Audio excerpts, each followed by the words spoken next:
ورد نار الخلیل مقتدما، یا رسول اللہ آپ جناب حضرت ابراہیم خلیل اللہ کی آگ میں بھی موجود تھے، ادھر آپ گھوم رہے تھے، جل بھی نہیں رہے تھے، پھر آقا تنخل من صالب الى رحمل، پھر آپ پاک باپوں سے پاک ماؤں کے رحموں میں منتقل ہوئے، زمانہ در زمانہ یوں ہی آپ کا سفر جاری رہا، یہاں تک کہ مکے کے اندر پھر آپ قبیلہ بنو ہاشم میں موجود ہو گئے۔ اب سننا اگلا جملہ سنیے، حضرت عباس کیا فرماتے ہیں؟ آپ فرماتے ہیں وَأَنْتَ لَمَّا وُلِدْتَ أَشْرَقَتِ الْأَرْضُ تَعْتَ بِنُورِكَ الْأُفُقِ، یا رسول اللہ پھر آپ کی جب ولادت ہوئی، آپ کے نور نے زمینوں کو بھی چمکا دیا ہے، آسمانوں کو بھی چمکا دیا۔ یہ نعت کون پڑھ رہے ہیں؟ حضور کو نور بھی کہہ رہے ہیں۔ انت لما ولدت اشرقت الارض وضاءت بنورک الافق، آقا جب آپ کی ولادت ہوئی تو آپ کے نور نے زمینیں بھی چمکائیں۔ اچھا اب مجھے بتاؤ، حضور کو منہ پہ فرما رہے ہیں، کھڑے ہو کر فرما رہے ہیں یا رسول اللہ آج تسی ادوں بھی سو جدوں کچھ بھی نہیں سی۔ حضور آپ آدم کی پشت سے لے کر حضرت عبداللہ تک پاک باپوں سے پاک ماؤں کے رحموں میں آئے، آپ نار خلیل میں بھی موجود تھے، آپ کشتی نوح میں بھی سوار تھے۔ نبی پاک کو کہنا چاہیے تھا نا چچا ہوش کر کیا کر رہے ہو، یہ میری شان بیان، جس طرح آج کہتے ہیں نا شانیں ضرور بیان کرو لیکن ایسی نہیں کہ نبی کو بس اتنا بڑھا دو کہ جتنا ان کو شان ہے۔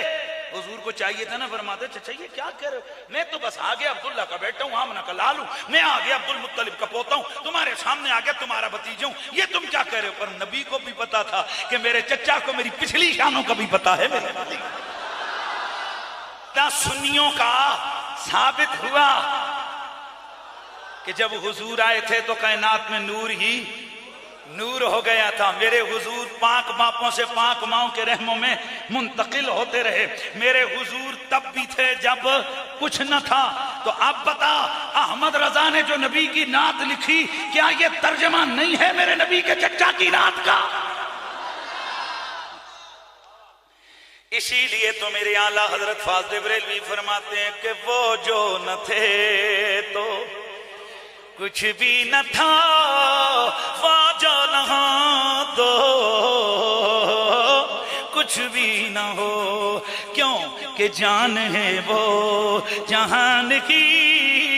جان ہے تو جہان ہے جان ہے تو جہان ہے۔ میرے نبی کو میرے رب نے اسی شانوں والا بنایا کہ یہی میرے نبی کے چچا حضرت عباس میرے نبی کی خدمت میں آئے، عرض کیا یا رسول اللہ میں نے آپ کو نبی تب مان لیا تھا، پہچان لیا تھا کہ آپ نبی ہیں کہ جب ابھی پنگھوڑے میں لیٹے ہوئے تھے، مجھے پتہ لگ گیا تھا کہ آپ نبی ہیں۔ میرے نبی نے فرمایا چچا تمہیں کیسے پتہ لگ گیا تھا؟ عرض کیا یا رسول اللہ، اتھے بھی پتہ یا نہیں، یا رسول اللہ یا نبی اللہ، جب میں نے آپ کو دیکھا رأیتک تشیر بإصبعک إلی القمر اذا اشرت الیہ المال وتناغی القمر، دیکھا یا نبی اللہ میں نے آپ کو دیکھا آپ پنگھوڑے میں ہیں پر آپ چاند کو دیکھ کے اسے سرگوشیاں کر رہے ہیں۔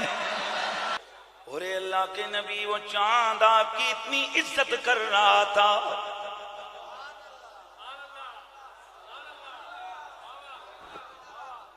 میں نے اپنی آنکھوں سے دیکھا جدھر جدھر پنگوڑے میں لیٹے لیٹے آپ اس چاند کو اشارہ فرماتے، جدھر جدھر انگلی گھومتی چاند ادھر ادھر گھوم جایا کرتا تھا۔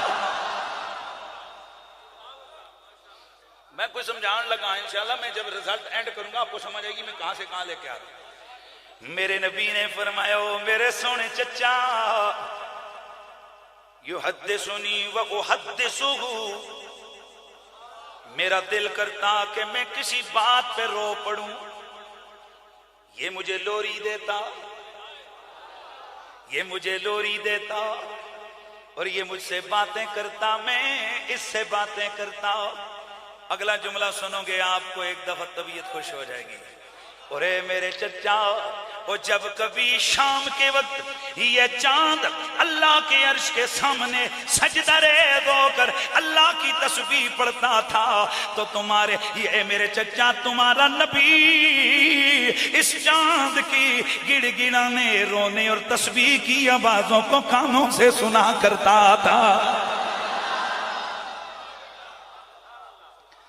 حضرت عباس حیران ہو گئے، میرے پیارے آقا ابھی تو یہ چند دنوں کا معاملہ تھا، ابھی تو آپ کی عمر مبارکہ چند دن تھی، پھر وہ اللہ کے عرش کے سامنے ہونے والے سجدے کی تسبیح کانوں میں کیسے؟ میرے نبی نے اس سے بھی اگلا اپنا کمال بیان فرمایا سونے چچا یہ تو ادھر پنگوڑے کا معاملہ ہے، اور جب میں اپنی امی جان حضرت آمنہ کے بطن میں تھا لوح محفوظ پہ چلتی ہوئی قلم کی حرکتوں کو آوازوں کو میں سن لیا کرتا تھا۔ اس سے بھی آگے کی بات کرتے ہیں، اس سے بھی اگلی حدیث یہ میرے آقا فرماتے ہیں حضرت آدم کی ابھی تخلیق نہیں ہوئی تھی، میرا نور 2000 سال حضرت آدم کی تخلیق سے پہلے میرا نور میرا نور میرا نور اللہ کے نوری فرشتوں کو تسبیح سکھا رہا تھا۔